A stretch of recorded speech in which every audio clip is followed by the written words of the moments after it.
What's up, guys? Welcome back to Healthy Recipe. Today I wanted to be out here in the garden because I wanted to talk to you guys about probably the most important thing that you'll ever do if you plan on starting your own home garden, and that's compost.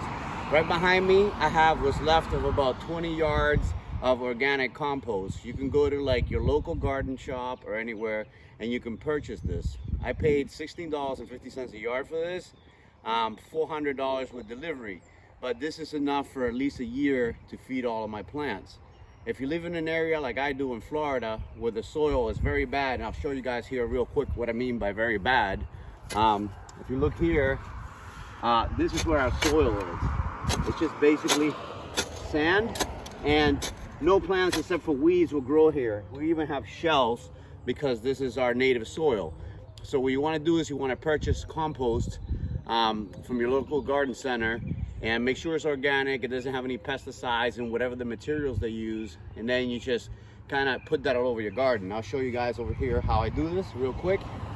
I use buckets to move it to my garden beds, and I usually use this old broken down wheelbarrow. It's got a broken wheel, and if you come over here, I'm going to show you guys the difference between this and bad soil. See over here I have some pepper plants, some squash, and what I do, I just wheelbarrow this soil.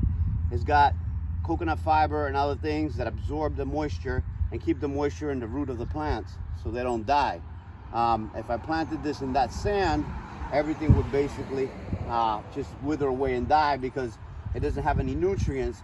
The sand is not able to hold the food and the microorganisms in the soil. So this provides all the nutrients that you need to grow some beautiful plants. And as you can see over here, I got some beautiful bell peppers going, and this plant will produce a lot more for years to come. And I could just come out here and pick my fresh bell peppers without having to go to the store, waste any gas, or right now with this issue with the coronavirus, worry about bringing in contaminated vegetables into my house.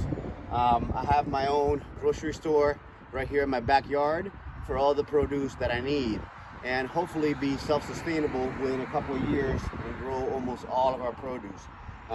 Growing here, natural soil, with some pepper plants that I got, squash, and all different kinds of things. I just wanted to do this quick video to kind of show you guys what is necessary to begin. This is going to be the first of the series of many where I show you guys how to do your own home gardening and grow your own produce.